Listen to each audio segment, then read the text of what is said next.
Okay. Well, everything's rolling. This is kind of just a test right now. Um, there's a kitty, finally. Yeah, yeah. See, she shows up. Let's She's very go. social. He says, "Oh, the camera's on." Yeah, she's got to come Look flaunt. at that cat, She's man. very rotund, but She looks she's also good. very fluffy. She's healthy. Yeah, she's What's her very name? sweet. Misa. Misa. Hi, Smokey. I'm gonna squeeze through and escape through here real quick. I'll be Well,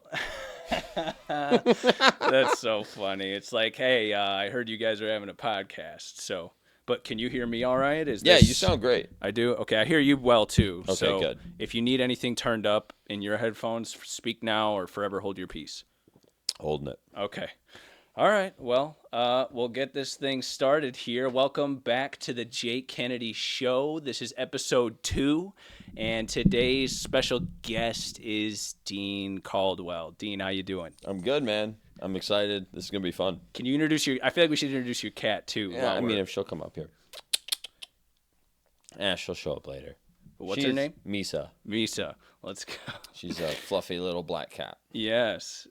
Well, I'm gonna just say a quick prayer like we always do, and just get us started here. Absolutely.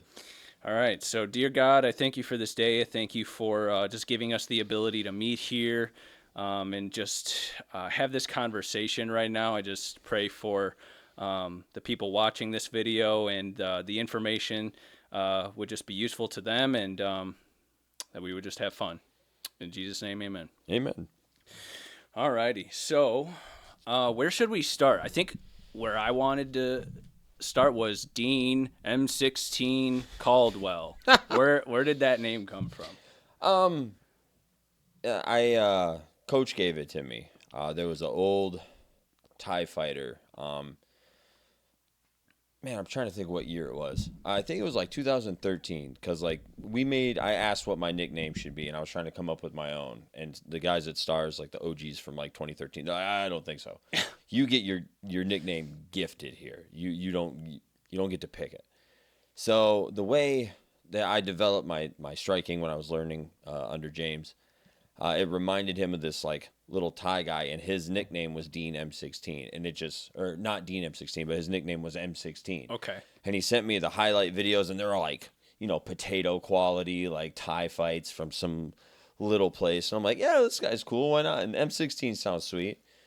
So, yeah, and just kind of went with it from there. Everybody started calling me. If it wasn't M16, they at least called me, oh, that's the machine gun guy. Okay. So, I mean, either way, whether machine gun or M16, but yeah, it gave me like a brand early on. You know what I mean? Like Right. a label. Did you always fight at the same weight? No, when I started, I was a lot smaller. Man, I want to say I was running like a $190. Like I just came home from college. I played college football up in Minnesota for a year, and I was a quarterback, so I was a little leaner. I was like 190 pounds, maybe 195. And when I first started training at Stars in early 2013, I had lost a little bit more weight, so I was around 190. So my first fight was at like 175, I think. And then, 170. My second one was at 180. And then I started to kind of put on some mass a little bit at that time. So the majority of my fights took place at middleweight.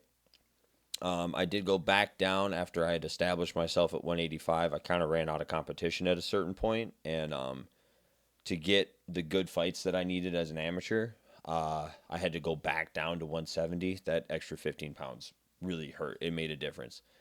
And I went back up to 185. I felt great. I fought at 205 a couple of times. I fought professionally at heavyweight in MMA. I was at cruiserweight boxing, but the majority of them professionally have been middleweight. In my amateur career, all the cool picture I have with like the 3 titles on, Yeah. those were all at middleweight. They were 185. And today you fight predominantly at 205 or?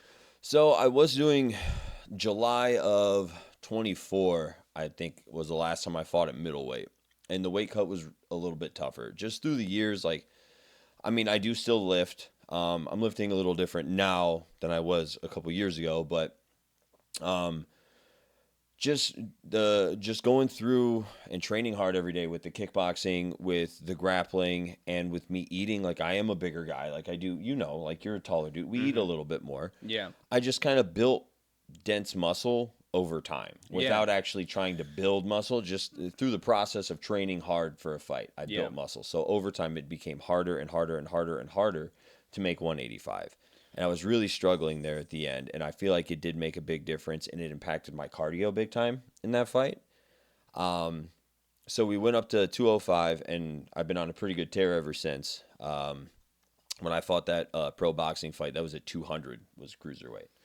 So 5 pound difference. And then my second one that didn't happen because the guy bailed right before, that was also at cruiserweight. That was 200 pounds. If I fight in the future, though, probably going to be a heavyweight. Okay. And give us the time, because we talked a little bit before this too. We'll start with the timeline, and then Yeah. we'll get into sort of like the boxing and why the boxing. Sure. So go ahead and start with your kind of like what your MMA timeline, like when you started in MMA, what I guess got you into MMA as well. Okay. I know that's a lot, maybe, but If you're okay with a lot, I can give a lot. It is a long story. go for it. So from the beginning, like as a kid, like you said, we were talking earlier, the first time that I watched Dragon Ball Z, it absolutely blew my mind. Yeah, it blew my mind as a child. And I immediately developed a love for like martial arts, like that idea of like training hard, pushing yourself, trying to find the best opponents. You know what I mean? And my grandpa was a very big boxing fan. So I spent a lot of time with my grandparents when I was a kid. They only lived like 5 or 6 blocks away. I have his name tattooed going down my rib cage. I was very, very close with him.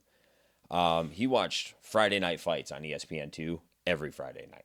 So, and if my parents were, they were in their 30s when they had me, they wanted to go out and be adults still and have some fun with their friends, I'd go spend weekends with them a lot.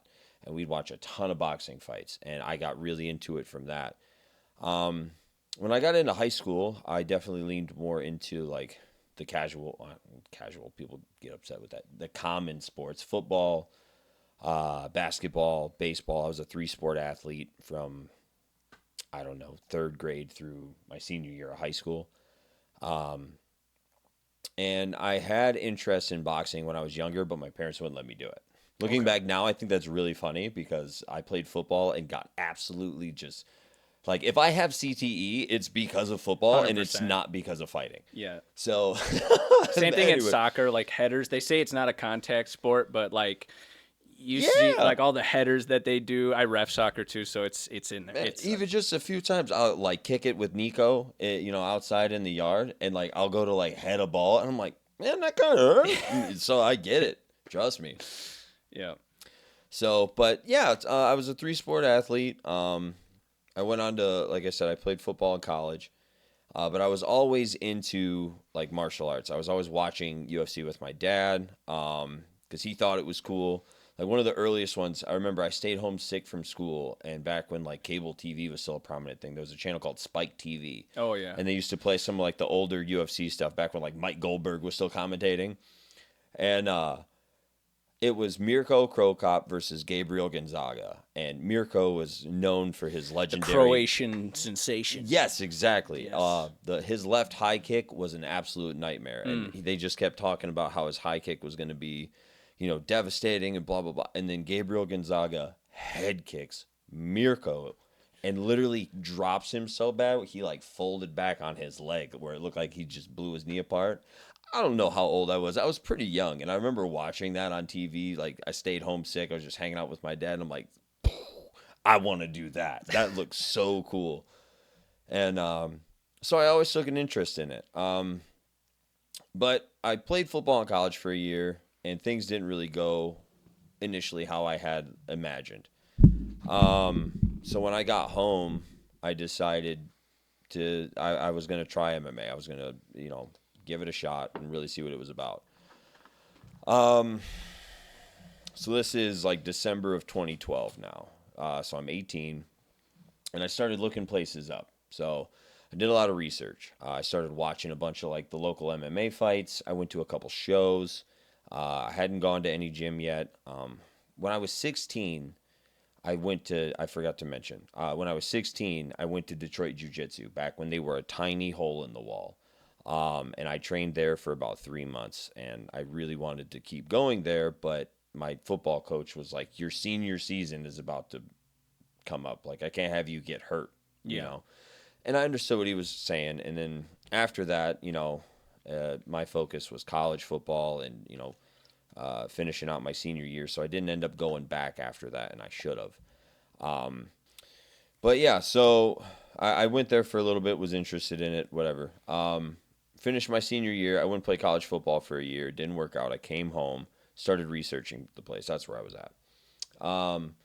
Went on YouTube, watched a bunch of different guys' fights, and I was paying attention to what gym they were from, and like Stars and Strikes kept popping up.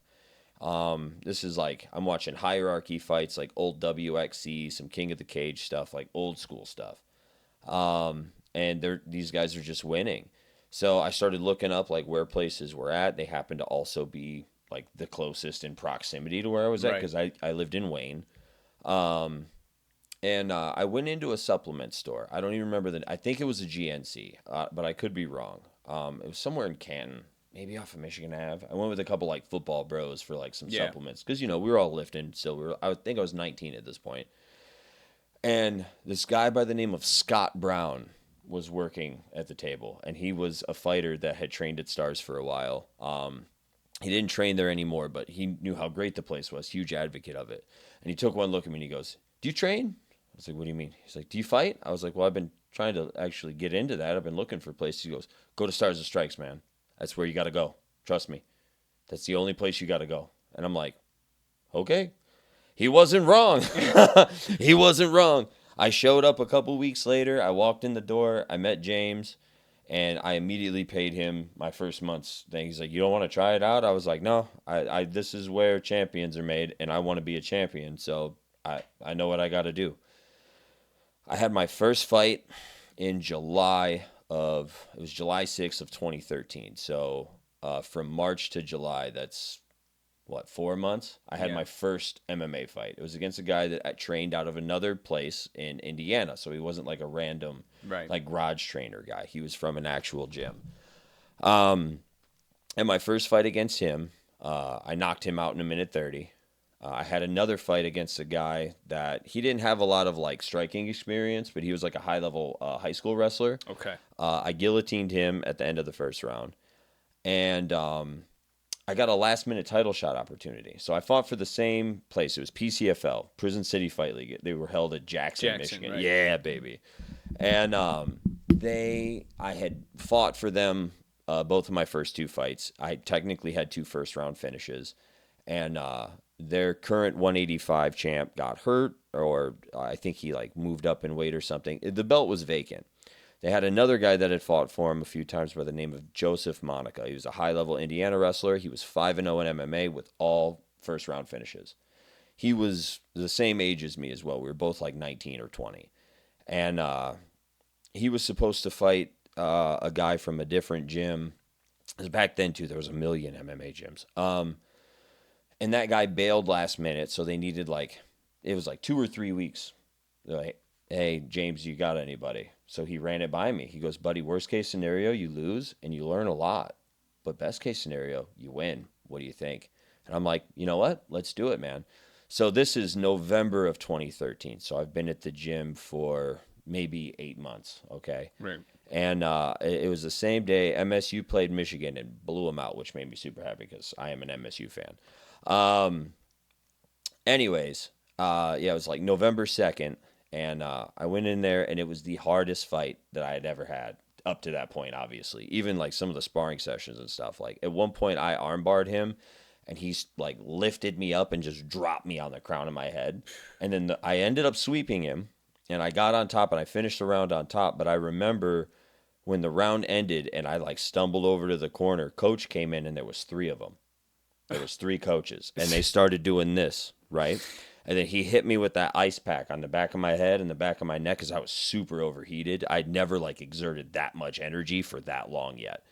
And he slowly became one again after that ice pack. And I got my stuff together in between rounds 2 and 3. And I went out there and I started blasting him. Early in round 3, he tried to clinch. I hip tossed him, took him out, and just elbowed his face into oblivion. And I won. So I was 3-0. And within 8 months of training, I just won my first championship. Belt. Yeah. So it was cool, man. So after that happened, that was the first time in my life where I'd actually like won something. Like I gave my heart and soul to football, and like I played at Wayne. We weren't very good.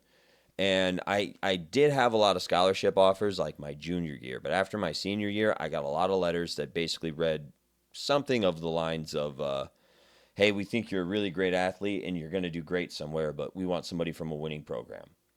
So, which I understand. That's an interesting point, honestly. 'Cause Yeah, like, quarterbacks are weighed differently in football. Yeah. You're weighed by your wins and your losses. It doesn't matter what numbers you're putting up. It's can you close games, can you win games? And like a lot of the games that I was playing in, my defense couldn't stop a halfback dive for 80 yards. You know what I mean? I love those guys. Like they tried, but we just weren't good. So I lost a lot of scholarship offers. We weren't a very good football team.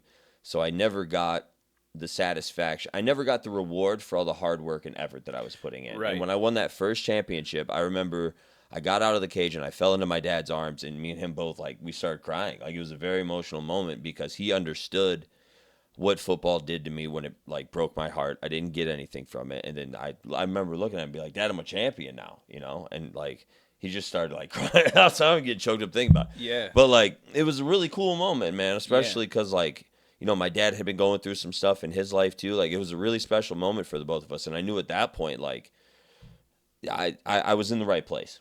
I knew that what I was doing was true. I knew that I was on the right path. This is where I was supposed to be. This is what I was born to do. Like, that is when it really clicked for me. And, yeah, man, I went on to defend that title 2 or 3 times. I won 2 more championships. And then I turned pro in October of 2016. And I lost my professional debut. I had a lot of life changes going on at that time. I was getting married to my ex, or I was married to my ex. And my life really kind of, I don't want to speak that ill of her, but my life was very hard from that point on. I wasn't able to train as much. I wasn't able to fight. And part of it too was like I had a family. So I had to work more. It didn't matter what the hours were. Work had to take priority over the gym. You know Right. what I mean? I had to buy a house. I had to do these things. And then I ended up having 2 kids. So during that time in October of 2016, I was working like 60, 65 hours a week. I wasn't training like I should, but I don't want to say it was ego as much as it was for some reason just I wanted to turn pro so bad because Yeah. back in 2016 there wasn't a bunch of pros. Like being a pro in Michigan was like a very like whoa kind of thing. When sanctioning came in, and I'll get into that in a minute, like it completely changed the landscape of like MMA. But like being a pro back then was like a big deal, and I wanted that label so bad that honestly, man, I probably shouldn't even taken that fight. I was not in the place where I needed to be to train like a professional athlete, you know. And I ended up I was winning the fight, doing a great job, and I got caught in a darce. Back then, I did not take jiu-jitsu as seriously as I do now. I think I was a no-stripe blue belt when I fought him, and he was a brown belt, you know. So that also, it changed a part of me because it made me take jiu-jitsu a lot more seriously. And obviously, I'm not far away from my own black belt. I'm a 2-stripe brown belt now. But I would consider myself a high-level grappler now, whereas back then I was good enough to be pro MMA fighter, but striking was really what I was winning fights with. I lost. Yeah, I lost my pro debut. I was very depressed. Life hit. And then I had this person in my life telling me that I wasn't doing good enough. I need to make more money. I got a family now. So I stepped away from the gym for a while. I was only going like once a week, maybe twice a week. Then it got to once every 2 weeks. and then it got to once a month, and then all of a sudden, like 3 years went by, man, and I didn't step foot in that building. Yeah. Now, part of that, obviously, like I had 2 children. I was very involved with the upbringing of my kids. Which is good. Yeah, I'll never forget those moments, rocking them back to sleep in the middle of the night, feeding them, getting them to go back to sleep. As much as people want to complain, like changing diapers or you're losing sleep at night, like you're responsible for that human being. So, like part of me, I absolutely like that's what I was doing. That was priority number one, was trying to be a dad. But you know, I it would have been nice if I could have trained. I also moved far away at that time. That's when I moved over to St. Clair Shores, so it was like a 40-mile drive Yeah. to the gym. It's just with 2 little ones, like that's you can't be consistent with that. And I'm the type of person where if I can't do something 100%, why even do it at all? Right. So I started lifting. I bought a squat rack. I built it in my basement. I started powerlifting. I was doing that for a while over there. As life had it, I ended up separating from my children's mom, and I moved back to this side of town. So I was like, well, if I'm over here, might as well chase it again. I'm wasting my time in the afternoons. I don't have my kids. I get off work. What am I doing? I'm going to go, sit at my mom's house because that's where I had to move in after, all that stuff happened. No, I'm going to go train. So I picked it back up. Within a couple of months, I went from like 285 to 215 pounds. That's good. Got back in really good shape. Started taking jiu-jitsu and training like a lot more seriously. Got my purple belt. And then I made my comeback in February of 23. And I beat a guy in, I think it was 90 seconds. That was like my return. The next fight was in April, and I beat a 20-plus fight veteran, pro fight veteran, with leg kicks. I made him quit. I watched that fight. That was actually Yeah, I made him pretty quit awesome. 2 minutes in with leg kicks. Uh, Yeah. So after that, it got hard to get a fight. It got more difficult. I started having more people back out on me, more people pull. And, I'm spending 20, 25 hours a week training. I go lift weights all the time afterwards as well, because I believe that's a critical part of training. But then I wasn't getting the reward for it. I kept having these fights pull. I went from February, I fought in April. I went from April of 23 to May of 24 without a fight because people kept backing out. Then that's when I won my first world title, was in May. That was at Motor City Casino. And then I ended up getting a couple fights, and then I won another one last November. That was the last time I fought MMA, was November of last year. It's been 11 months. I beat Eric Lozano for another professional championship in Lansing. I've tried to fight multiple times since then, and I kept having opponents drop. yeah. So it got frustrating. So then, I switched over to boxing for a minute, just off of temptation, knowing that those guys were going to underestimate me and that the fights would happen. I had one good boxing fight, and then now I'm plagued with the same thing. I got guys pulling out at the last minute. That was a crazy story, though. So, like, we spoke earlier, and the way you made it sound was like, oh, yeah, that was the guy that pulled out last minute, right? Let me tell you the rest of the juice about this, okay? This is what makes this crazy. This guy reaches out to the promoter and messages me personally on Facebook. Hey, I want to fight. I want to fight you on this date. I'm like, okay. So he's a pro MMA fighter, pro kickboxer, pro boxer. He's competed in all three. I was like, how you want to do this? He said, boxing. Okay. When? He set the date. Okay. What weight you want to fight at? 200. Okay. I let him pick all the details. And then, I'm not one for trash talk, right? I'm very respectful. I don't consider myself a cage fighter. I'm a martial artist. Yeah. You know what I mean? I try to hold that. I refrain from all of this stuff Right. a lot of the times. And, a lot of my opponents typically give me the same respect. This guy's going on Facebook, just making posts, trash talking me for weeks leading up to this, right? So I show up 200 pounds, in shape, ready to go.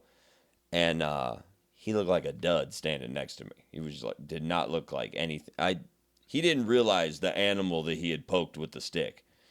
And we showed up to weigh-ins, and he got a good look at me. And then the next night, we go to fight. He showed up to the fight, and then 5 minutes before we go out. So I'm like, I'm locked in, man. I'm in that place. I'm in my dark zone. Like, I'm ready to go. And like, I'm a nice guy. I don't like having to like hurt people, No. but you got to make yourself go to a place when you're going to compete professionally in a violent based sport, you know? So I lock in, I'm ready to go. And the promoter walks into the room and he goes, Dean. I'm like, what's going on? And they walk me out into the hallway. And they're like, he's got a problem with his hand. And I look down, and he's got the worst hand wrap job I've ever seen in my life. Like, I don't let anybody touch my hands except Coach. He's the only person that has ever wrapped my hands because he does such a good job every time. I've never broken my hand. I've never had any issues after all the fights that I've had. Is that why I see Coach wrap other opponents' hands Yeah, sometimes? because he's so good that they'll like come ask him, like, please, will you do this instead of my coach? It's almost an insurance policy for you guys at that point, Yeah, right? I mean, if they that feel- guy is going to get hurt because his hands are not wrapped properly, like, Yeah. I guess that makes sense. Right. So that's what I was looking at. I was like, this wrap job looks horrible. Like, so in boxing, and I mean in MMA too, you're not allowed to tape over the knuckles. It has to be behind the knuckles. You can have tape that runs through to hold everything in place. Yeah. But you can't actually take tape over the knuckles. He had tape like wrapped all over his hand. It looked horrible. And I'm like, what, he taped over his knuckles? Like, what's the big deal? Like, let him. I don't care. Sign off on his wraps. We're about to walk out and fight. And they're like, no, he broke his hand. I looked at him. I laughed. I turned around. I stormed back into the locker room, and I just freaked out, man. I was so mad. That was the first time, like I'd mentioned earlier, I'm not one to, like, mouth off or do anything. So I can't say that I've ever fought somebody that I, like, disliked as a person. I can't stand this guy. I wanted to bludgeon him to death with my 14-ounce, 12-ounce gloves, whatever size of boxing gloves were. I wanted to bludgeon him to death. And he must have just, like, I don't know. He got scared, man, and he backed out. He posted an x-ray a few days later, and literally, I don't know if he's just that dumb, but he posts a picture of the x-ray and then a poster of, like, the actual, like, typed out findings, and it literally says in there, like, I saved it, no acute break or fracture noticed. There's nothing wrong. He had a little bit of swelling in his pinky. I guarantee you, if you x-rayed both of my hands right now, oh my, they look horrible compared to what that x-ray looked like. But, like, he just got scared, man. When you hit that level of fear, your mind will find any way to get you out of it. He let his mouth run him into a place where he didn't want to be, and he realized what was going to happen and then just backed out. But it sucks. I sold a bunch of tickets. I trained really hard for it. Like, it was supposed to be, excuse me, it was supposed to be like a big moment, like a cool night, you know? Like, I had a bunch of people there.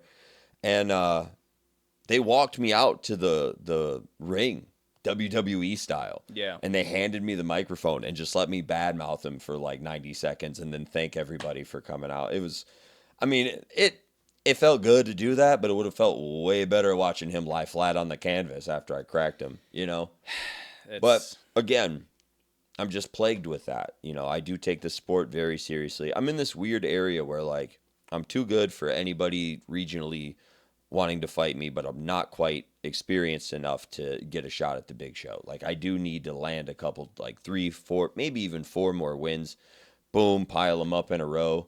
And then, like, I could probably get a call. But, like, I need those other ones to happen. And it's not for lack of trying. It's just, you know, people get scared or because everybody's trying to have that perfect record now. Yeah. Right? Like, guys don't take tough fights. And so when you get to a certain point where you've already beat up these cans and you have to fight other tough guys, and I'm willing to do it, a lot of those guys aren't. They want to try to get fed more cans to pad that record to get somewhere.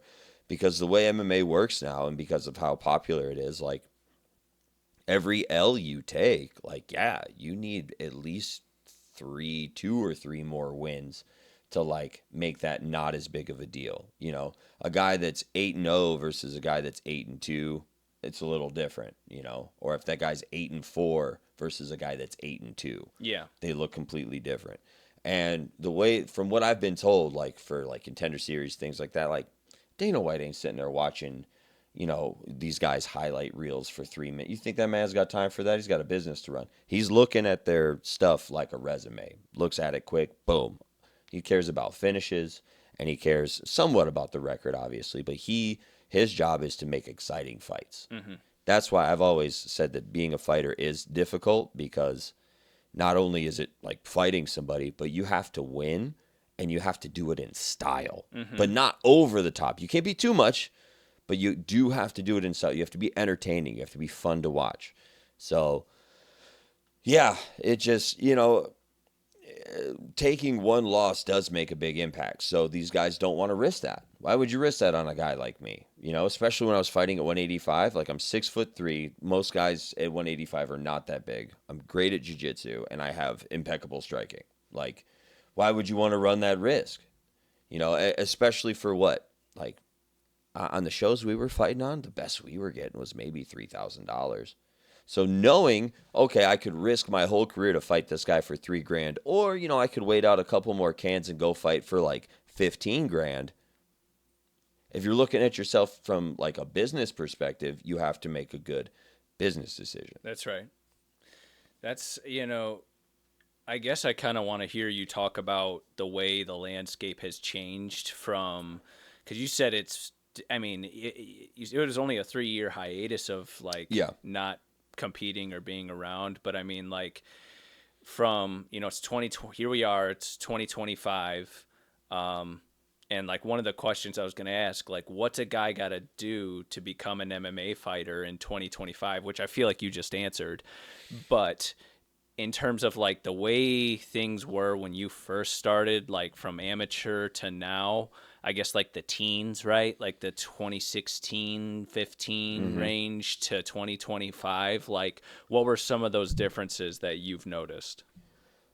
The biggest thing really is Michigan too. I know state specific stuff is like, yeah, it's legislation and level of competition.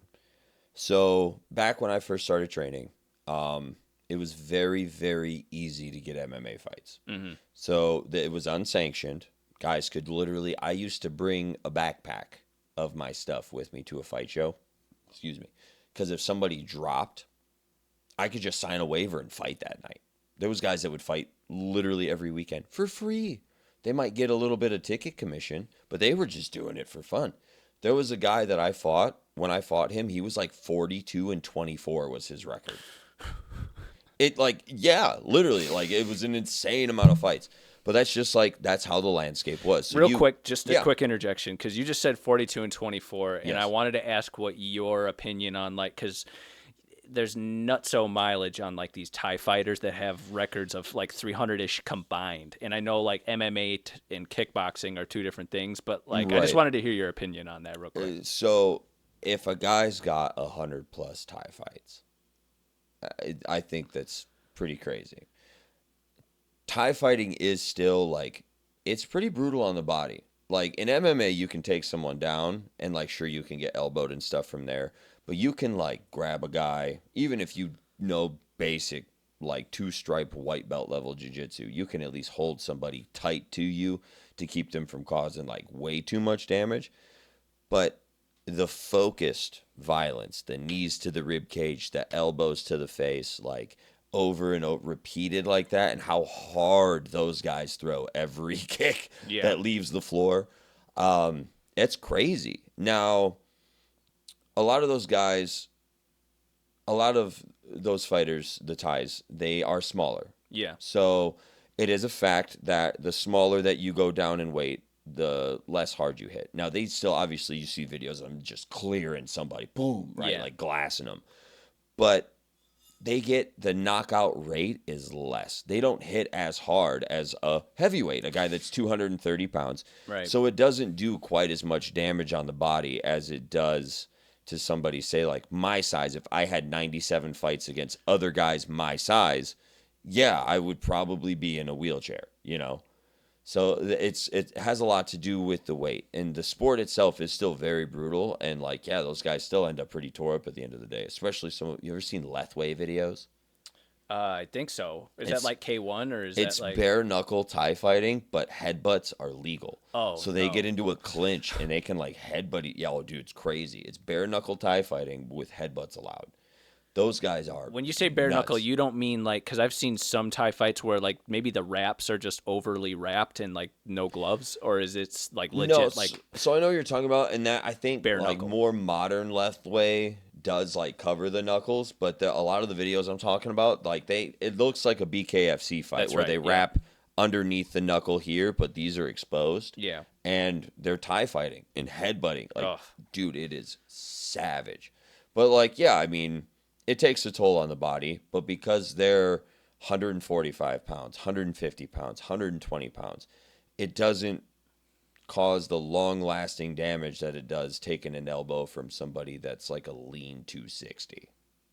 You know what That's I mean? fair. It doesn't cause the internal permanent damage that a shot like that can take. You know what I mean? That's why like NFL players, they're huge, but like the average career span of some of them are like pretty short. Like 4 years, I think. Yeah. Even like a DB, I'm like, Yeah, why or did he running backs. why did he come and go so quick? And it's Yeah. like, Because that's as long as that prime hits, you know.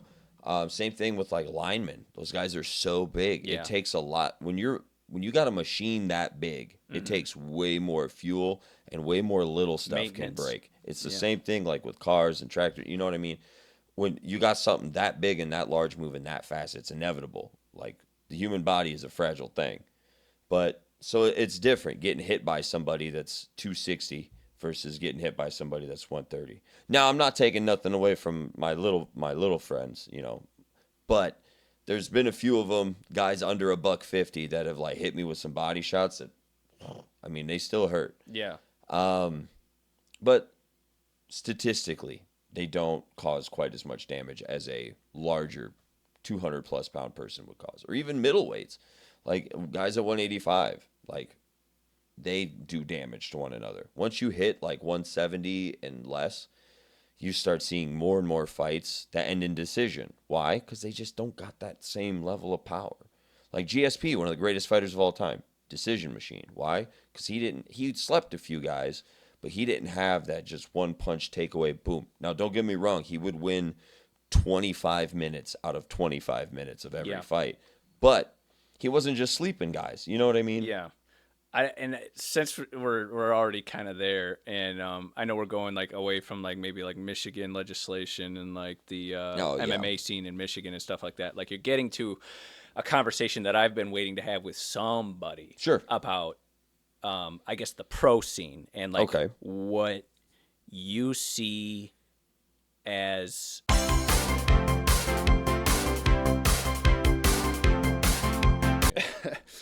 Okay, all right. Back at it once again with the white vans. These are Lakais, but you know, it's Yeah, okay. I'd seen when you walked up the stairs in front of me, you had skate shoes on. I was like, respect. Yeah, let's maybe go there for a quick second. I know we Sure. were about to go into like MMA and like maybe like fandom for a second, but like I got all day. so like, you know, people have different friend groups maybe that influence them, and like again we have vibes and we have this. I'm in your apartment right now, and we've got Sailor Moon right there. We've got the Godzilla right there. All of these, and like, were you? And you were a quarterback. I guess that kind of just dawned on me too. Like, did you hang out with the athletes? Did you hang out with the skater kids? Like, were you like of a like, I guess tell me where the affinity for anime came from, and like kind of just your overall like how you developed your vibe growing up.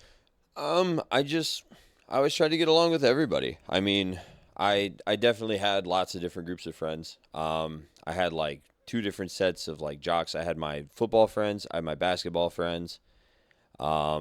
And then, yeah, I had like my video game friends, like guys that I would game with. Like I was big into like Halo, Gears of War. Like we're talking when I was in high school, that was like prime Halo 3 days. Yes, Like, sir. Yes. Oh man, the hours I spent playing that game. Anyways, So yeah, I mean, I had a lot of different friend groups. And then I was still very close to my family, so I hung out with them all the time.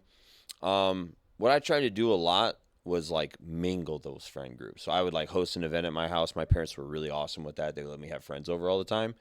So I'd have like a bonfire, and I would invite like two groups of friends, and like everybody would end up getting along, and we'd have a great time. So like I'd always try to be the one to like do stuff like that. And she's trying to get the cords. But yeah, I would always, host those types of gatherings, and then, it would help spawn new friendships. But yeah, man, like I skated. I always thought it was cool. I don't know, like a couple kids that lived on the same street as me, like they did it. They were a couple years older. Um, and then I just like, I was an only child, so I had a lot of free time. So I would just be out in the street. Like we had a nice paved street that was nice and smooth, and somehow I didn't break my ankle trying to learn how to, heel flip, kick flip. But yeah, it was fun. It was something else to do to pass the time. So I had other friends that would do that, and yeah, I don't know, man. Like I am a like different type of individual, I guess. I get that a lot from people. The vibe kind of came from just I don't know. When I get comfortable around people, I'm allowed to just like be myself, right? So like nobody picked on me. Like I was what they call the Great Awakening with anime, like where everybody now it's like mainstream and popular. When I was into it in like middle school and high school, you were the weird kid if you liked anime. So and like you get made fun of, but like I wouldn't care. I'd wear my Dragon Ball Z stuff all the time still. Parties or like whatever. And Which, nobody, real quick, I just yeah, want to say, like, as a 6'3", 185, 200 some pound guy like you, with the tats and like everything, like I feel like a lot of people would see a guy like you, they'd be like, oh, shit, like, let me not. yeah, they do. But like you're like, hey, how you doing? Like, Right. It's like when we go to the grocery store sometime, it's like imagine you have just a massive pit bull that you're walking on a leash and people just kind of get out of your way. Right. Like they do that, but they don't get that I'm like actually super nice. I'm covered in a bunch of anime tattoos. Right. But like people immediately are just like phew, they like just split for me. So, I mean, it's kind of convenient when I'm in a hurry. But yeah, no, you're 100% right. Yeah. So I mean that I'm glad you said that, and so like getting, I guess, we'll tackle the MMA fandom first. We can Sure. revisit the other subject later. But in terms of right now, I think for me and MMA and the gym and just my overall, like, forgive me for not, I mean, for saying this, but like, I find the current MMA scene to just not be what it was when Conor McGregor was around. And like that might sound like if that disgusts you, like I'd like to hear it. Like I'd like to hear like I feel like right now, at least, my amount of times we used to have watch parties at the gym. That was fun. Yeah. I just feel like right now, maybe, I don't know. I used to watch with a different level of care because I was like, okay, what's this guy going to do in this fight? Because I want to know if, like, he's going to wind up fighting for the belt, and, like, I cared in a different way, And, like, Yeah. Do you still watch the UFC? Is that, like, your main like, are you watching more one? Or are you watching, like, other stuff? Or, like, I don't... Like I said, I watched, when I found out who Buakaw was, I would watch his old fights like crazy. Oh, for sure. I just like binged all his fights. Absolutely. You have to. I don't watch any like live kickboxing Muay Thai stuff, but like all of Joe Schilling's fights, I watched all of, like not all of them, but I watched a lot of who he was. All the guys that maybe kind of like resemble like our body types. Yeah, Rory McDonald, absolutely. that kind of thing. Yes, Rory. I watched a lot of Rory. And I'll say this too before I forget. Mm-hmm. But when I was new to MMA and the UFC, I thought that the 170, 185 pound division was like the best fighters. I thought that because, and I know like Dana White would say like the baddest man on the universe is the heavyweight champion, and I get that. But like when Tyrone Woodley, I thought when I just looked at him, like he was in such good shape, and like I wanted him and Conor McGregor to fight so bad. I really did. And then like it just never happened. A lot of fights didn't happen. Hopefully this big UFC at the White House thing happens. If it does, and I have a lot of opinions about that, and I'm going a lot of different directions right now, but like You're okay. that, like like have that be like what we're doing right now when there's a lot of other things that I feel like could get handled, like the Epstein list. Like there's like you know what I'm saying? The It's memes I post. like we have again. It's like all of that stuff aside for 2 seconds. Like if that actually happens, like I feel like it will be one of the greatest, coolest things that could happen if they get John Jones, Conor McGregor, all of these big time dudes. Even without them, it'll still be really cool if it happens. But yeah, it does sound wild. Give me your 2 cents on all of that in one way or another. So MMA is different because when COVID hit, Dana White made a very smart business decision, and he had like the bubble thing going on at the Apex. Yeah.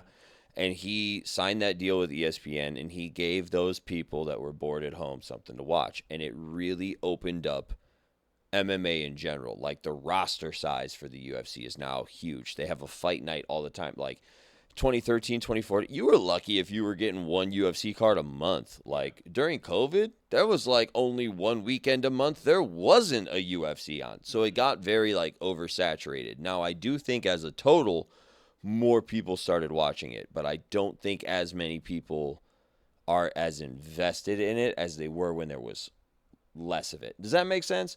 And I feel like, it's the... That does make sense. Yeah, and I do feel like that was the case, and they try to make too big of a storyline out of too many people, and there's been too many guys that just like... I Patty don't the know. Pimblett came along, and like I just remember him being made like this gigantic thing, and I was like, now, don't get me wrong. He did just beat the hell out of Michael Chandler. But Michael Chandler's also past his prime and very old.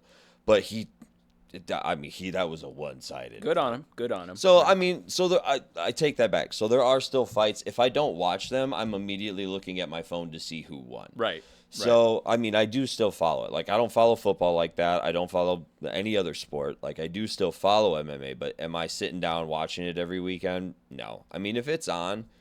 sometimes, or if there's like somebody that like I know or know of that's fighting, I might turn it on. A lot like Karate Combat. Like I've watched more of that recently because like there's people that I know that are fighting in it. So, and that Karate Combat's pretty cool. And finally, they are bringing the UFC to Paramount Plus, I believe it is. Yeah. So like now people can afford to watch. Like, what are we going to spend $90 on a pay-per-view for one night, bro? No. I used to install cable for my day job, and I worked at WoW, and part of being an employee there was you got all the channels, you get all the movie channels, but you got 50% off all pay-per-views. I had a bar in my basement at my house, and I had a TV hung up behind it. So I'd have my work buddies over, and we'd watch the pay-per-views for like $30. Pizza back then, you could still get some hot and readies. You could have a fun night for like $50. And if everybody's pitching in on it, that ain't nothing. So then they signed that ESPN deal, and then you had to buy everything through ESPN, and it wasn't technically pay-per-view anymore. And I lost that. And then I'm like, man, this is getting kind of expensive. So then I started buying them less and less. Only when there was like bigger fights. Like I was really into like watching like Izzy, obviously anything with John Jones. If Conor did fight, a couple of Khabib's fights, like some of the bigger ones I would buy. Boxing even, like I bought Tyson Fury, like I bought all those. I bought a few boxing pay-per-views. And like, yeah, I'd have like watch parties. But as time went on, I bought less and less because I cared less and less about certain fighters. Selfishly and like pridely speaking, like pride is my sin. It's hard for me to want to sit down and watch dudes that I feel like I could beat the shit out of. You know what I mean? I'm not getting my shot yet, but I'm watching, judging. I'm like, you know what I mean? Like I'm not having a good time. You gotta make fun for yourself somehow, because some of the fights I feel like maybe, and I could be wrong about this, but like maybe I shouldn't even say this because I don't watch enough, but like quality of fights, has that gone down? I don't know. I don't think that's fair to say. The quantity's gone up, the quality's gone down, but it appeals back to the same thing that I was speaking on earlier. Like guys get into the UFC and then they're so scared of losing. They're not trying to win. They're trying not to lose. Right. So it makes people fight very safe. I have a 100% finish rate. Every single fight I've ever won, I have finished. Okay. I was 12-2 as an amateur. I was 4-0 in kickboxing as an amateur. And then as a professional, I'm 4-2. So every single fight I've won, I've finished. That's how you're supposed to fight. That's fighting. Yeah. You know, like fighting is like we've been doing it since the dawn of time. Yeah. Things have fought each other. You know what I mean? When you go into that, it's you're fighting to finish that person. You're fighting to like essentially kill your opponent. You know Right. what I mean? I'm not a point fighter. And so guys that, you know, a lot of these UFC fights, that's what they turn into. It's not two guys out there trying to get it. You know, that's why, like, Max Holloway, he's so incredible. Why? Because he goes out there and he gets it. He tries to put somebody to sleep or choke somebody out every time he's out there. He doesn't go out there and try to gut out a decision. He's out there to put guys away. It doesn't matter who's in front of him. That's how everyone should fight. I give him credit too, because like when he went to fight BJ or the jiu-jitsu guy from California, it's an act. He has like 2 letters for his name. Anyways, he went to fight that guy, and everybody was saying that he's got too much CTE, he's too old, and like I honestly started to believe it a little bit, because he didn't look great at his press conferences either, but he beat the brakes off of that guy. Yeah. And I was like, oh dang. So like you can't like No, you anytime can't a ever count him fighter out. like proves me wrong, like I'm always like, okay, like you know what?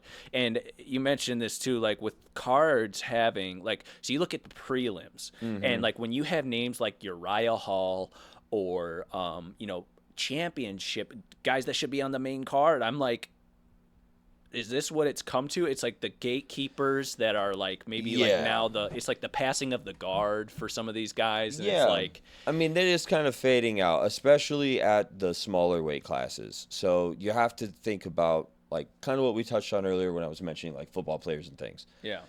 The wear and tear on the body. Like, there's a certain pop and, like, explosiveness that you lose with age. Like, Right. when you start hitting 30, you ain't got quite as much initial acceleration as, like, a 21 or 22-year-old would. They're very explosive. So what happens is those smaller weight classes where that plays such a factor, those guys don't last super long. Like there was a statistic not that long ago, they showed that like under 170 in the UFC, they were like 1 in 30 in championship fights if you were over the age of 30. And I'm like, yeah, as you get into the heavier weight classes, a lot of those guys were never that explosive to begin with. So that's why guys like Frank Mir and Mark Coleman, they could fight into their like 40s. You know what I'm saying? Like Randy Couture, like he won the UFC heavyweight title when he was well into it. I think he was like 43, 45. Like he was old, you know, because it's at the heavier weight class. Like you granted, you do take a little bit more like damage, but if you fight smart like those guys did, you know, they can get out of there without a lot of wear and tear. But they don't ever lose that explosiveness because they never really had it to begin with, you know? So, but yeah, I mean, just like the landscape of everything has changed. A lot of the smaller weight classes, you know, they're trying to, like, Topuria, I think, is a fantastic fighter, but he's like the new face of like the smaller weight classes. Yeah. I'm used to like a Jose Aldo. Like Jose Aldo for me was just like watching that dude fight. Demetrius Johnson. Yeah, absolutely. But like now it's a new cast, you know. It's like watching your favorite season of a show, but they like got rid of all the characters you loved and brought in a bunch of new ones 100%. that you're kind of iffy about, you Yeah. know. Tom Aspinall, like all these different dudes. It's like when certain dudes come around, I give Kamaru Usman respect. I thought he was not going to be here to stay for a long time, and I think he maybe defended it once or twice, but like he did not stick around, and like just like all these different guys that, you know, Henry Cejudo came and left like that. Like he came, he beat Demetrius Johnson, he fought Dominic Cruz, maybe one other person, and boom, he's gone. And I'm like, dude, like I feel like despite your cringe, you know, facade you do, like we were starting to like you maybe a little bit, and then you left. I'm trying to think of who the 135 champ. Sean O'Malley just came and went. Like, it's like, how did, like, Right. you have these fights that, like, again, these guys, they get to the belt somehow, and then they can't hold it because maybe they got a good night fight. They Yeah, maybe they hit a hot mismatch. streak. Right. 145. That's, I'm trying to think of who's all at the belts right now. To Yeah. Ilya. 55. We have Islam. 70 is. Regardless, it's like all these different dudes, and I meant to ask you kind of if like who your all-time favorite is, who you think the best is right now, like. The best right now is hard because he's technically inactive, but if he wanted to, until he quits fighting forever, like, I don't think he's that great of a person outside of the sport, but inside the sport, John Jones is the greatest fighter that's ever stepped foot inside that cage. He changed the game. The way he analytically breaks down his opponent, and then he develops a game plan, and he goes out there and he does what they are worst at perfectly. Like, he develops the perfect game plan. He's got the cheat code on how to beat him, and he just goes out there and he does it. That man executes his game plan and wins. And he's got, Greg Jackson in his corner, one of the greatest MMA coaches of all time. Winklejohn, again, like, these are the guys he's been with from, like, his upbringing as an MMA fighter. And, like, dude, we're talking some of the older guys, Rashad Evans, Quentin Rampage. Like, the dude's beat anybody that's ever been anybody above 185 pounds. Yeah. And he's done it tactically. Now, there's been a couple that have been close. But look at, like, Floyd Mayweather. How many fights could you arguably say he maybe lost that decision? When you're the champ and you're that dominant of a champ, you do get a certain level of grace. You do. But to me, like, he kind of earned it, But by far, by a country mile, that guy is the greatest fighter that's ever walked. But in terms of your favorite, though, in terms of, like, one, he might not be the best, but, like, is... Currently, or it doesn't have to be of all current. time? It can be all I time. mean, I got a few favorites. I mean, Crow Cop, watching him back in the day, for sure. Chuck Liddell was really cool. He's less technical, but just his, like, fire and will to fight. Like, there was never a boring Chuck Liddell fight. Right. But, like, moving into more, like, I guess, like, my favorites, outside of John Jones, because I did watch and try to emulate a lot of him. Carlos Condit. Yeah. He was one of my favorites. I did watch a lot of GSP. GSP was cool for me because, like, I didn't get into wrestling. I didn't wrestle in high school. So I didn't get into wrestling until I started at Stars. And thank God that the Gafke family was as embedded in Stars as they were at the time, because they were great wrestlers. And the eldest of the three brothers, he was a head coach at Churchill High School Wrestling. And he was just inviting me up to their practices. I mean, I wasn't super old. I was only like 18, 19. So I was only like a year or two older than the juniors and seniors I was wrestling with. Right. But he, like, taught me how to wrestle. So I got lucky that I got that. But yeah, it's just, I don't know. It's different. It's different. That's pretty fair. I mean, so shout out those guys, by the way. The Gafkes are awesome. Yeah, Gafkes are great. They're some of my favorite human beings. JP, I worked with multiple jobs for a year.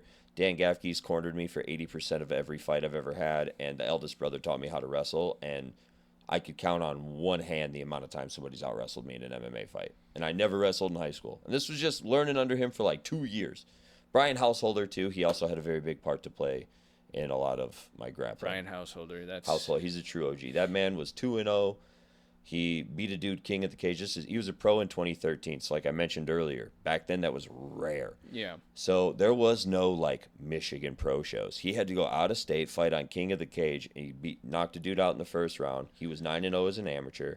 And then his second fight, he fought on Duke Rufus's card. Rest in peace, Duke Rufus. Rest in peace. I was going to say he just recently yeah, passed. Oh, my God, that broke my heart. Yeah. He fought on LFA, and he, like a guy shot a takedown, and he kneed the dude right at, dude, completely folded him unconscious on, I forget what, it was like AXS or whatever that channel was back on. It was on cable. It was Axis, yeah. But it was really cool. He had a lot of Greco-Roman wrestling experience. which for MMA is actually really high level. Where do you get that? Like, because He like wrestled in clubs. Like he wrestled in high school, but he was a part of like I don't know. You know how there's like AAU, like football and basketball teams? It was like an AAU wrestling thing. It was called, I think it's called like My Way, like MI for Michigan Way. And it's like a youth wrestling thing. He was involved in that. And with wrestling, there's different wrestling sports. You have freestyle, you have Greco, you have folk style, which is what high school wrestling is. So you have all these different things, and they have different rule sets. Yeah. So like Greco, you can't touch the lower body. It's all upper body grappling. So it's like clinch work. So like my cage takedowns and my cage defense were like, I got really good really fast because he would just take time to like basically kick my ass every day until I got good at it. But he took me under his wing for a while. He also cornered me. Oops, sorry. He also cornered me for a lot of my fights. Do you know there's a Quincy name that comes up every once in Yeah. a while, and I I've don't met him a few know times. exactly if. So you met him a few times. Yeah, Do you know so- like kind of what his relationship to the gym was? Yeah, so Coach and Quincy used to have a gym together called CSF, and that's where they originally got started. And then they, over time, eventually went their own way. Quincy moved out to Jackson, and he opened Jackson MMA, and Coach opened Stars and Strikes. Is Jackson MMA still around in any form? Do you know? Or One is of it... the people that were one of like the oldest members, his name's Ward Walling. He's got a really cool place out there. It's called Matt Psycho. yeah. Yeah, so Twanya's husband. he's carrying on that legacy of keeping something open out there still, and he was one of Quincy's guys. No, Jackson MMA officially closed up shop a few years back. That's cool. You just linked that gap though for me because I Yeah. didn't know that's like he was affiliated that way. Yeah. So, unfortunately, Quincy, he was a really cool guy. I got to train under him a lot. He was very smart, excellent at grappling and judo. Like you wouldn't expect it, but he was a really good grappler. Yeah, unfortunately, Quincy's no longer with us. Which is super unfortunate. He was a lot of fun to be around, but. Yeah, the gaff. Dan told me a stories about him and like wrestling before fights, just getting work in, and him, helping out with that. And Yeah, he was a lot of fun. He was a big part of it. And then when he opened Jackson MMA, like we would still train together a lot. Like the Jackson MMA guys would come to Stars, and then we would all pile in a couple cars and go out there and train with them. PCFL, like they helped run that. So all the Jackson guys fought on the same card that we did. Like we never fought each other. Oh, that's cool. So yeah, they were cool. They were always like a sister gym to us. So And I guess you mentioned it a little bit ago about like driving out of state for certain things. Like Yeah. I do think it's cool that despite all the changes, maybe for good, maybe for bad, whatever, guys don't have to go to Waterloo, Indiana for kickboxing fights anymore. Like Yeah. I drove all the way down there for one back in it was like late 2016, something like Yeah. that. And it was just like the thing we did. Like, hey, we're going on the road. We got to go get us some fights. So, like, we're going Yeah. to Waterloo, Indiana, buddy. Like, yeah, well, it's okay. So we'll touch on that for a minute. So in 2016, Michigan came through and regulated amateur mixed martial arts in Michigan, and they changed a lot of the licensing requirements to be a pro. So a lot of the reason was money. To be a pro, like the licensing requirements were ridiculous and it was expensive. Yeah. So people didn't want to get licensed here. If they did, they ended up pretty much always fighting another Michigan guy because they could never convince somebody to. It was too expensive to license somebody else out of state, pay them travel money. So, like I said, it was, if you were a pro in Michigan, it was like very few and far between. Well, in 2016, when all that stuff rolled over, they required amateurs to now like do blood work and eye exams and basically have all the same stuff. But now, they got to pay, like you got to have an amateurs fighters license, like you got to be licensed to pay the fees, do all that stuff. A lot of those guys, they did one of two things when that hit. They either went pro when they shouldn't have because they were like, well, if I'm going to have to pay to get licensed, I might as well get paid to fight too. So a lot of guys that had no business turning pro turned pro. And there became a drought of amateur fighters. Like there was like way less guys. And now, like the current scene, like we've got guys at the gym like Neff, Brandon Mitchum, Eric, like these guys that they're fighting, they're not getting cans like we got to warm up with a couple times back in the day. They're getting somebody from MASH. They're getting somebody from Warrior Way. They're getting somebody from Detroit Jiu-Jitsu. Like they're getting somebody from a legit gym. You know what I mean? They're getting real competition from the jump. So the level of competition as an amateur has drastically increased. I believe to this day, Brandon Mitchum, for example, his last couple amateur fights, dog fights, title fights, and he's pulled through. He's a warrior. He's one of my favorite guys to corner. I have almost had an aneurysm cornering him. Matter of fact, he fought, it was, oh man, I can't tell you the date. It was less than 6 months ago. He fought at the Hype Center and I cornered him, and that was the craziest fight I've ever cornered. I've probably cornered 300 fights. Not nearly as much as Coach, obviously. Coach is in the thousands for sure, tens of thousands probably. But I've cornered a couple hundred fights. That was the craziest fight I've ever cornered. He is a gladiator. He's awesome. When he turns pro, he's not going to have to fight that hard because there's that many pros now that are just like not good. He'll have less competition as a pro at first than he will as an amateur right now. When he turns pro, his fights are going to get easier for a minute. Then they're going to get hard again. But yeah, it's like that's how weird the landscape has shifted. A lot of high-level amateurs are way better than the low-level pros. That's a very, you're, again, kind of like solidifying for me kind of the understanding on, like, again, the landscape and not just, like, the scene around here, but I guess that's really all that matters. If, you're from Michigan, it's like who you're fighting. I mean, they'll get guys from I've been to fights where like a dude from Colorado came for a WXC event to fight whoever was on the I fought a guy from Virginia once. Like they've brought people in. Right. So, I mean, that's cool. And I remember when WXC got put on UFC Fight Pass and we were all kind of like, wow, okay. So like it's like that. And like you think of the UFC as like this big organization that like doesn't really know about like the little stuff, but they actually, and to their credit, I feel like they are, with shows like the Contender Series and with these different they have other series too, like maybe some of them don't exist anymore, but like they're trying to find these dudes again. Like you said, maybe Dana White's not looking at every guy, but he's got guys that are like telling him like, hey, like maybe we ought to. Well, I think what you're trying to, like the road to the UFC stuff. Yeah. Like, when they go and like they record a guy training and they go in his house and they're showing all this video of how he's living, they're trying to help you like build that relationship. They want you to want this guy to win. You know what I mean? Yeah. So I think they do a really good job of that because there are like I said, I do think that there are more mixed martial arts fans right now than there ever has been. Yeah. But the people that are the OG mixed martial arts fans, like people that have been fans of it since the early 2000s, I think they're just a little like, I don't think they're as into it as say somebody that like just discovered this 2 or 3 years ago. Yes. Or like when COVID happened and it came to ESPN and somebody was like, whatever, I'll try it. They're like, wow, this is really good. For them, yeah, there's way more of them now. But the people that have been watching it for over a decade, yeah, it is. It depends. Sometimes I get in a mood and I'll want to watch it, and other times I won't. Yeah.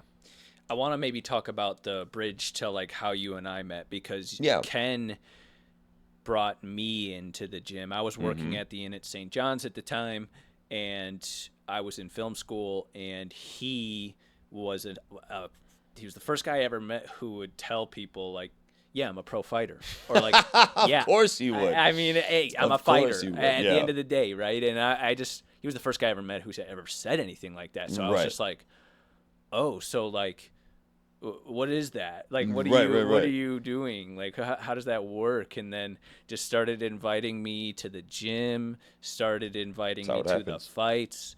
And I was a film guy, and I was filming Ken. That was my thing, is I would go to the gym, I'd film Ken. And so rewind to what would that have been, like around 2016 to 2020-ish. Yeah. Like I was interviewing Ken and he was telling me how this guy Dean Caldwell worked, you and him worked at the airport at the time. You were like yeah, you should come try this. That's not how that happened. You want to hear the Well, story? this is my loose memory speaking, but go That's ahead. okay. So I started, like I said, I started training in March of 2013, and a few months prior to that, um, I got a job at the airport. So I would get like paraplegic people or like amputees off of airplanes, get them into a wheelchair, and then take them wherever they had to go. Right. So it was fun. I got to meet a lot of really cool people, but I also worked with a lot of really cool people. So, anyways, this is like I've been fighting for like 8 months. I just won my first title, and there was a couple girls that were sitting with me while I was eating lunch, and they were asking about it, so I was showing them the video. And so Ken walks up and he sits at our table and he goes, "I think I could take you in a fight," like trying to show off with the girls. And I'm like, "Really? You think so?" And he's like, "Yeah, I think I could give you a run for your money." And I was like, "Well, I know a place. You really want to come?" He's like, "Yeah, I'll show up." So I told him, all right. I sent him I wrote the address down for him, wrote the hours. So I go to Stars that day and I walk up to Coach because I don't do anything without that man's blessing. And I said, "Hey, listen, there's this guy at work. He's one of those guys. He thinks he's tough. Like, he's going to come in today. So if you see me sparring him really hard, just know that that's why, okay? I'm going to green light him." And Coach is like, "Sure, whatever." So sure enough, Ken showed up and I beat the shit out of him. But then he came back the next day. So again, I beat the shit out of him. And he just kept I've been beating the shit out of that man, trying to every day for the last like 12 years, and he just keeps coming back. But that is how we met. He started training, and then he fell in love with the gym. And he works hard. He does work hard. He's a very independent guy. Takes care of himself, takes care of those he loves. He's a good dude. Ken's been a good friend of mine for a long time. Um, but yeah, so it's funny, you know what I mean? I bring him in, he brought you in. I've grandfathered you in That's to essentially. say, I was like waiting for it's Uh-huh. like it's the cherry on top Yeah, right there, really. exactly. Yeah, Stars is a beautiful place, man.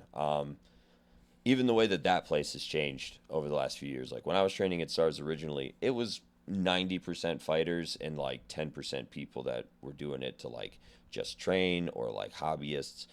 It's the other way around now. Yeah. And you know what? I do enjoy it. Like the atmosphere of the gym, like I can't explain it to people.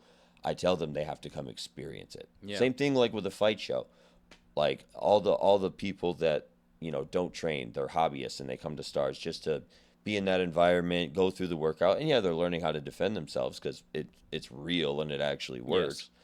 Um, they buy the T-shirts, they buy the tickets to the shows, they come out, they cheer you on. Like we are such a tight knit family at that gym, and like everybody supports one another, and like we all show out for one another. Like that doesn't exist at other places. Like Yeah. it really doesn't. It maybe to some degree, with like guys on like the inner circle of like a different gym, but not to the open level that we have here. And especially the fact of like how many champions we've built. Well, not we, but coaches built from the ground up. Guys with zero experience that he's turned into champion. Like Yeah. there's no other gym around that can compare to that. Like the amount of like you see the belts on the wall when you walk in the door, you know. But so we're able to produce that kind of killer product at the highest level in boxing, kickboxing, MMA, while at the same time facilitating a place where children train alongside Yep. us. Children, Grandmothers. grandmas, Yeah, yes. it's so cool. And like one of the most beautiful things is like it's such a melting pot of people. You have Yes, people from all 100%. different religions and races and views, and everybody leaves that stuff at the door. And when we're there, we're all one. And it's one of the most beautiful things about that place that I've always just admired and at times even taken for granted. Like at that time when I wasn't at the gym regularly, like that was the saddest time of my life. I was so depressed. I missed that element so much. Yeah. It provides you that sense of like camaraderie, teammate, family. Like there's so much more that goes into it. I don't know. I'm glad you mentioned it because that's the only gym I've ever known. And Yeah. like you said, it's probably not as much of a thing at other gyms. Maybe the owners look at it more as a business, or like maybe, there's a few guys in there that are close, but like not on the level that Stars is just like. I Yeah. mean, between like the Facebook group and like everything that Yeah. people will like, I'll see people help each other out with stuff on there, and I just kind of I've posted in there like I think it's such an underrated thing to be a part of a community, Yeah. even if you're not, It's a good word for it. even if you're not a fighter, a pro Mm-hmm. fighter, even if you're not an OG who's been there for let's just say 6 years or 5+ years, whatever. Um, it just does not feel like some cult or some like you're only in if you're in. Like Yeah. no, like you're here. Like we respect anyone who comes to train, and Yeah. like that on its own. I mean, like you never know what somebody is going through. I don't just mean that in like if like they're getting bullied or if there's a violent situation in their life No, that but they're training everybody's for. got something. But everybody has something like mentally, like what you're dealing with on a day-to-day basis. Like, yes, I think martial arts is like maybe 100% the best way to combat mental what do you call that? Like any sort of mental battle that you are facing, I think that martial arts is like maybe the best way for you to, because you're not only like physically, I mean, I have sat there in the middle of the night before and like the devil will be trying to get me to think about some stuff and I will literally just like wake up out of a sleep and be like, I'm not listening. Right. It's a mindset, a lifestyle, a entire, like just like I said, changer. And to just be able to be given it or like have access to it and it be like just cool. You can show up, you can do the cardio if you want, you can do the jujitsu if you want. You're not going to get looked at as one way or the other. There are guys who literally just kickbox there. There are guys who are jujitsu, and then after jujitsu's done, they go. And it is something that like I think for me, like I've felt at times like if you're going to be, like you said, if you're going to do training or you're going to train, to be all or nothing is like, it's tough sometimes because like, you want to be completely invested. Your body, I meant to ask you too, like in terms of like injuries and nutrition and recovery and what you do to keep yourself in a position to continue to train. The guy I interviewed who was a soccer guy, he's like, I've been very blessed. I've been very lucky. Like I haven't had any terrible injuries in my life that have kept me or made me have to train a certain way. Can you maybe talk on that first, like just a split second in terms of injury and like nutrition and recovery and all that?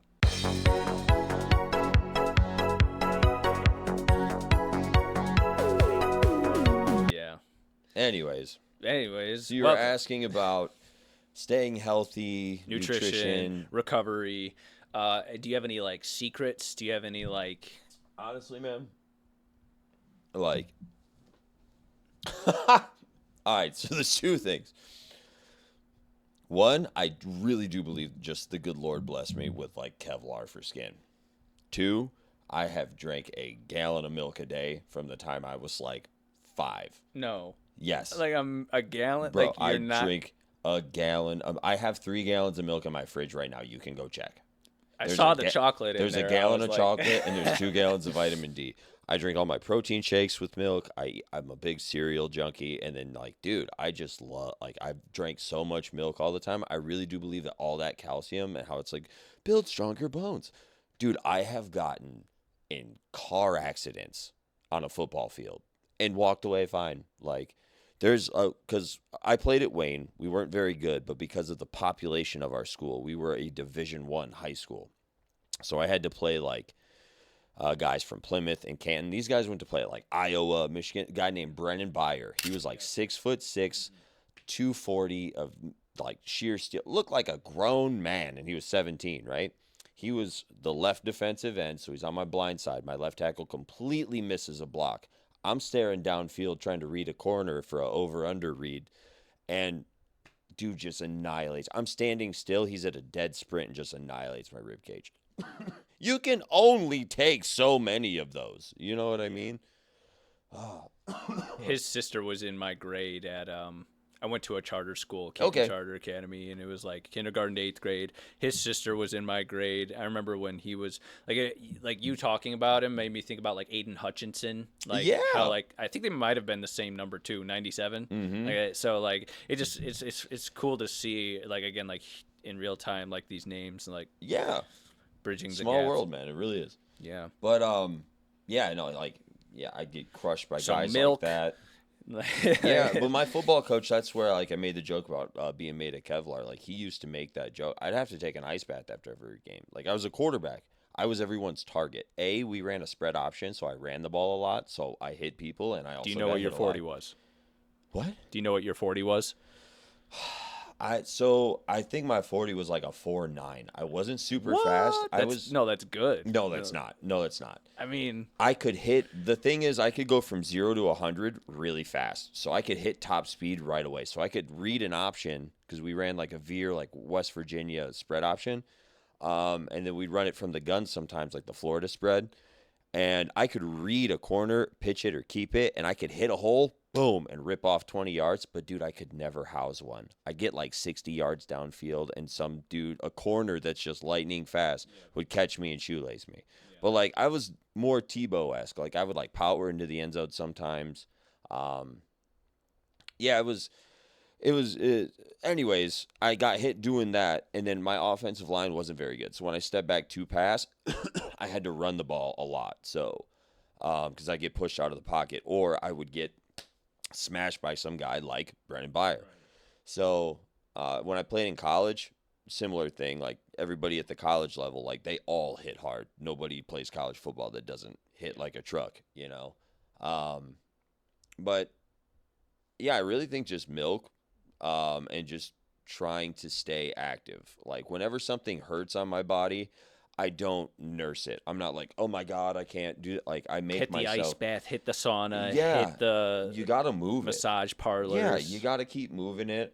Anytime I've ever dinged something, like I've had dings and bumps and bangs in fighting. Like there was one point I took a fight when I was an amateur, and I couldn't bring my elbow up this way. It would hurt something in my shoulder, but I could still go like straight out for a punch. So I'm like, okay, I can't throw any overhands. I can do everything else. Yeah, I'm still going to fight. So, I mean, there's times where you got to nurse little things like that. Like, that's just the reality of, like, training that hard as an athlete. Like, you're going to get bumps and bruises, you know. But I don't put myself in, like, the bad positions. Like, there's freak accidents and stuff that happen, of course. But, like, I have a pretty good sense of the minute I feel something's, like, twist the wrong way, I'm able to either, like, get out of it really fast. Like, I feel it coming before it happens, you know? I've seen some nasty stuff. Like, Anthony Coleman, he trains at our gym now, and he makes jokes about me all the time about his leg aching because I snapped his leg in half at a jiu-jitsu tournament during COVID. It folded completely back. It was an accident, so he was in turtle, and I took his back, and this is when I was still, like, hefty, and Coleman's a big guy. He's 300 pounds. I was, like, 265, 270, and he was in turtle. I got his back, and I had him scrunched up tight, and he tried to, like, throw his weight back on me, and he didn't get his leg out from underneath him. It just snapped his leg. It was disgusting. Anyways. Was this for, like, Fuji, or was this for... No, dude, this was just some random, like, COVID tournament that we were not supposed to be doing. Was it in a dome in Detroit? No, it was at some, like, random, like, Tang Sudo gym or something. Really? It was, like, in Livonia, I think. Interesting. Yeah, I don't know. But, yeah, it was bad. It was bad. I felt terrible. Like, I don't know. Anyways... but I've like seen nasty injuries, so I try to like I know how to avoid them kind of preemptively, I guess. And I train smart. Like I don't spar hard all the time. I do heavy bag work on rotation. Like I'm not ripping the bag every day. And like yeah, I do try to take care of myself. You know, I only ever really use ibuprofen if it's like really sore or something swollen. Like, I kicked an elbow a few times, and, like, you know how hard I kick. I mentioned earlier I finished a professional fight with just, like, I got cannons for legs when I launch it on somebody. But the problem is it's like a glass cannon. Because if I catch that spot where the foot pad and the shin pad don't meet right across that ankle there, you got some soft meat right where that tendon sits, and I smoked that tendon off of someone's elbow, and it swelled up the size of a softball. Yeah. So you got to be mindful of stuff like that. But if you're a good enough athlete, then you just like you tailor to it. You know what I mean? Okay, so I can't throw my right kick as much, but how we just do everything else better. Yeah. So you got to kind of evolve with stuff like that. I hurt my wrist real bad. I fought. I don't want to throw anybody under the bus, but I fought for a high level promotion. I was their main event, fighting an out of state guy, and they didn't even have a pair of gloves for me that would fit 5 minutes before I was supposed to fight. Then this guy in the back, who's supposed to be in charge of the gloves, hands me this pair that are literally falling apart. And I'm like, you've got to be kidding me. So I settled for the pair that were a little too small, and I couldn't close my fist all the way. And that guy got me to the ground in the first round, took my back, body triangle, and I survived, got out of it. And this is in round 2. I wanted to stay disengaged from the grappling, and I wanted to just box him up. And I did. I started, my God, I was catching him with everything. And it was only a matter of time. And I threw an overhand that I timed perfectly. And in normal circumstances, probably would have put that man to sleep. But I couldn't close my fist all the way. So when I landed here, it like folded my hand backwards instead of me powering like through the shot. Yeah. It like folded my wrist back. And this side of my wrist to this very day messes with me. So when I do jujitsu and I'm trying to like trap someone's hand with this arm, I can't hold this down as much because the force of the like pressing down this way triggers that pain in my wrist. You like I'm looking at my wrist bone and it only comes out a little bit. Like yours comes out. It pops quite a bit. Like it comes out. Yeah, but now I also went and like I never got it x-rayed. I never went and said anything. I was just like, I don't know. I pretend it doesn't actually hurt, and then I'm fine. Like now I like do tape it and it doesn't bother me. Like before I couldn't even like turn my wrist in, but like my fiance, she's a bodybuilder, so she's got me like even more into lifting than I was before. Like I lift a lot different now. I'm not power lifting where all my joints and shit were sore all the time because I'm trying to squat 400 pounds. Instead, I'm doing like 275 for 12 slow quality reps where I'm feeling the muscle contracting, where I'm trying to body build. So I do feel like that's also taking a toll on like my health. I'm not pushing myself like tendon wise, where guys are tearing things, ripping things. Because powerlifting is brutal on the body. Yeah. And I obviously have always wanted to, being outstrengthed by somebody, especially in a fight, is very unnerving. You never want to be the weaker guy in a fight. If both of you have the exact same technique level, you're both the exact same level, but he's a little bit stronger, he's going to win. He's going to win. Rampage was talking about he's like, I've never been a weights guy, but I've just been like strong. Yeah. You know what I mean? And like, I feel like I recognize with that because I think the most I've ever squatted is like 300. And I remember feeling that's still stronger than most. I remember feeling like, oh my gosh. Like I am just, That's still stronger than most, but it is different. So like, I don't move that much weight in the gym. Like I said, I focus a lot more on like quality reps. But I think the most I've ever bench pressed is like 275. Because why am I going to do that? You're risking tearing your pec, tear your shoulder, and like ultimately, like what besides being able to flex, be like, yeah, bro, I bench 315. What is that going to do for me as an MMA fighter? Nothing. Somebody tells me, hey man, I bench 405. Guess what? I could see their punch coming from 6 miles away, and in a matter of a flash, I could boom. There's a functionality thing there too, because I mean, like you're probably like, I mean, to do that with free weights, like to put like 115 in each hand, and do that and have your mobility that you'd have MMA fight, getting a car off you, something crazy like, I mean, or even not that crazy, but this is kind of like taking me into the next question that maybe will be kind of like some of the final thoughts that we talk about. Sure. In terms of training, injuries, the way you train to make sure you're not injuring yourself or your partners, I find or have found like jujitsu and grappling to be like pretty like it's much more of a mistake, I feel like, on like the grappling side than it is on like sparring side, because like I guess you can control the intensity of how hard you're grappling and stuff like that, but I mean, like, I don't know, just weird things that have happened to me in wrestling and jiu-jitsu, or even just being the dummy that they're showing the technique on, and like Yeah. you tap and maybe they don't feel it, or they think you, I don't know what they think, but like they go and like you're like, bro, now my shoulder is legitimately not gonna, like, I have to take a week off. Like, I am not, and Right. I am so like I have a heart condition. Like a doctor would never Okay. sign off on me, because like you've said, like, I think you could do these. A lot of people have approached Yeah. me and said, like, I think you could do these smokers or these kickboxing Yeah. things, and like I'd absolutely love to. I still pray to God sometimes, like, if there's a chance, if there's a way, if there's a will, I'd love to do this. Show me a sign.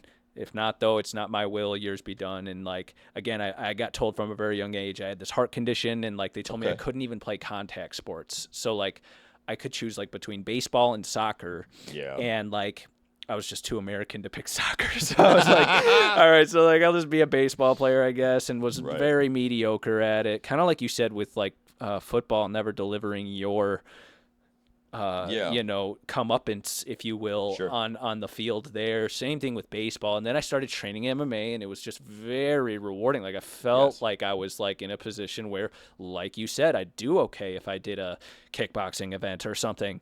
And a doctor would just never sign off on anything on like a pro level or anything that Yeah. requires a signature. So like it was very easy for me to just put MMA into a, it's a very loving, I love MMA. I love it as a hobby, I guess. Like, you know, like, but it is, again, a lifestyle, a Yeah. mindset, the whole 9 yards.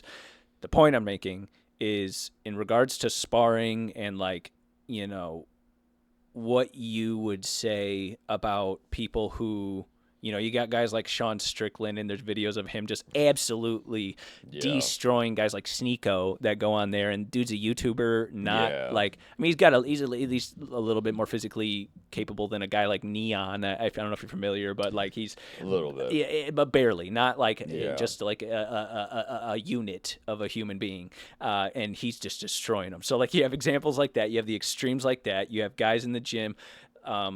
I would say, like, for in your and my world, like when I spar you, when I spar Joel, when I spar, Joel's an animal. but like you two are very high level guys that do not.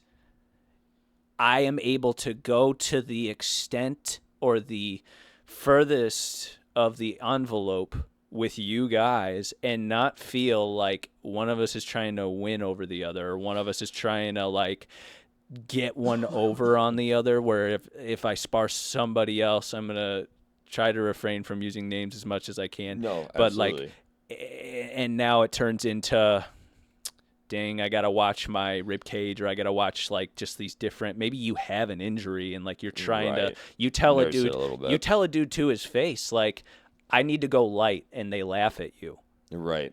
I mean, like, I've had that happen, and like I don't know, you know, like I try to handle everything myself, obviously. So Right. like I'll look at it and be like, what? Like, is that like, I'm sorry, I mean, I'm just here to do this. You know what I'm saying? I'm Yeah. not like a pro trying to win this today or anything No, like that. and Like, it shouldn't be. You shouldn't be sparring like that, anyways. So I'm big on.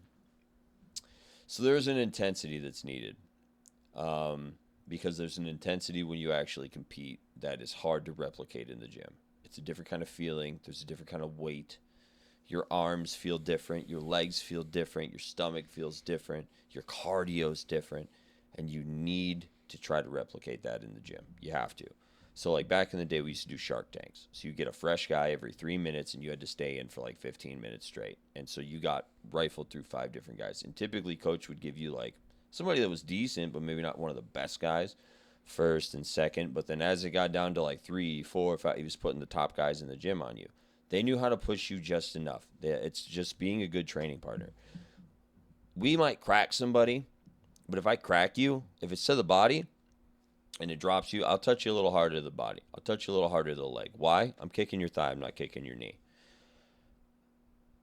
If you go down, I'm not going to pour it on. We back up. We let you get back up. If I throw a 2 and it flies down the pipe and I sting you on the jaw and I see you do this, I'm going to stop for a second. You good? Most people don't do that. So like, I've only ever trained at Stars. And after I took that first boxing fight, I think I mentioned earlier, I don't remember if it was on camera when we were just talking before, but I went and trained at a boxing gym for a couple of months. And just like the environment around that sport and how different it is from MMA. But those guys, when they spar, it's a fight. It's a fight with 18-ounce gloves and headgear on. Like they don't spar light. Like I had the honor of sparring Tommy Hearn's son, Austin, who just won a national championship in boxing. He's probably going to turn pro and be very successful.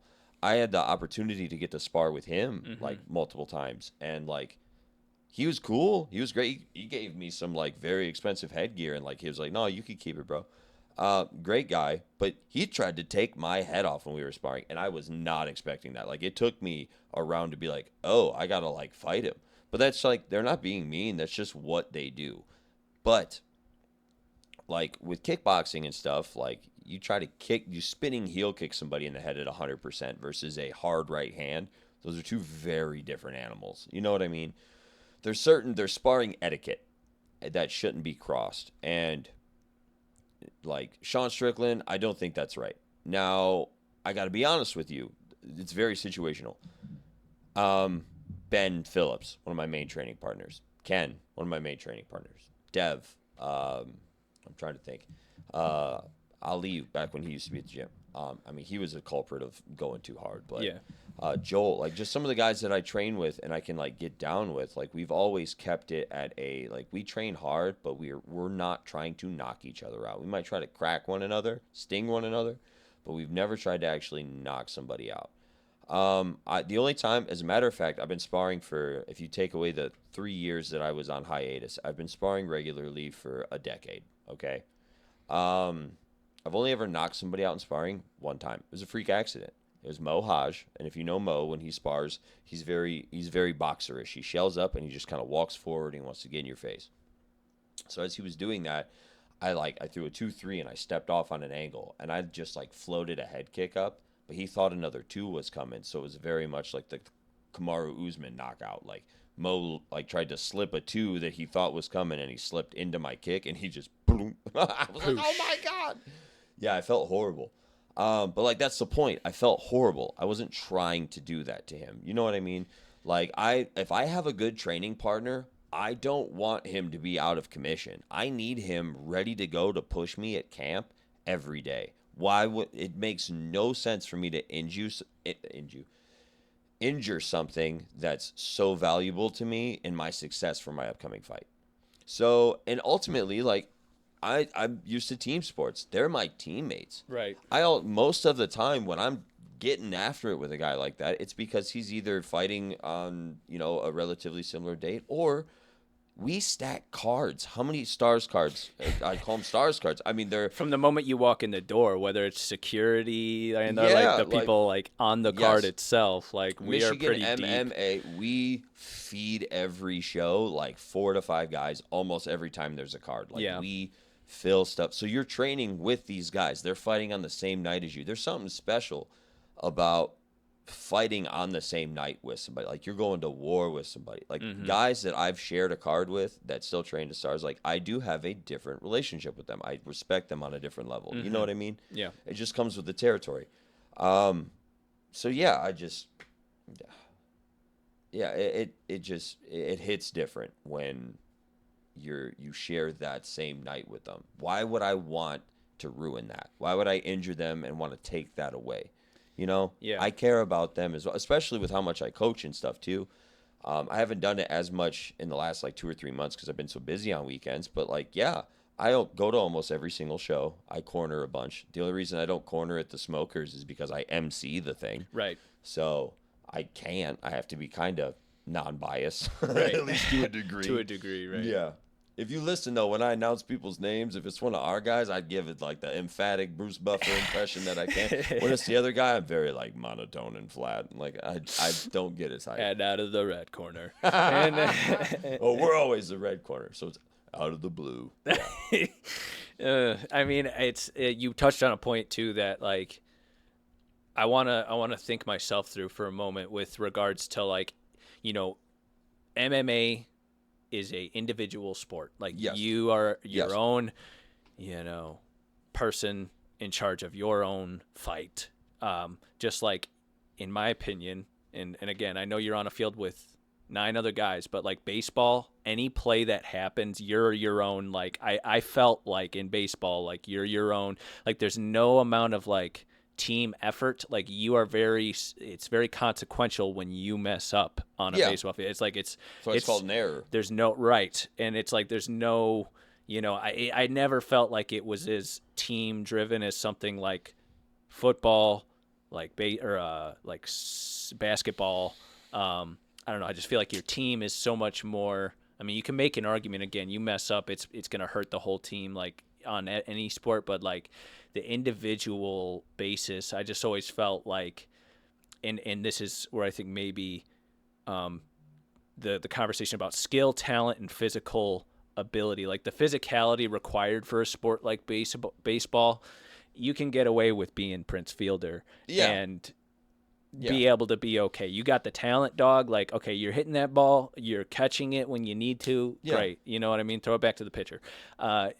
In soccer, I know that they say it gets more technical, like at the higher levels, but like when I play now, like it makes me upset because I've always had like the drive, like for cardio and like to want to physically like run and like defense is my thing, whether it was basketball, baseball, or soccer. Like I still to this day feel like I wouldn't mind trying to step across from like some of the best offensive people because I'm that confident, I'm that comfortable. That's like my favorite thing. Yeah.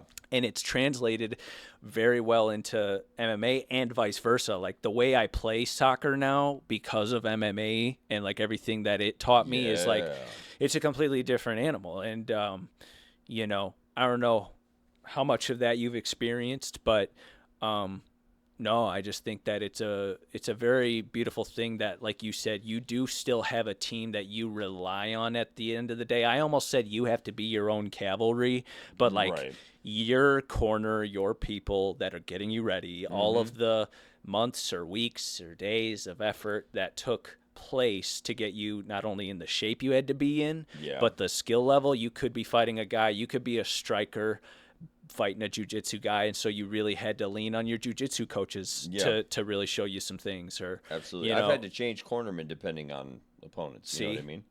So those are the kinds of things I feel like, MMA, like it's just such a unique beast that a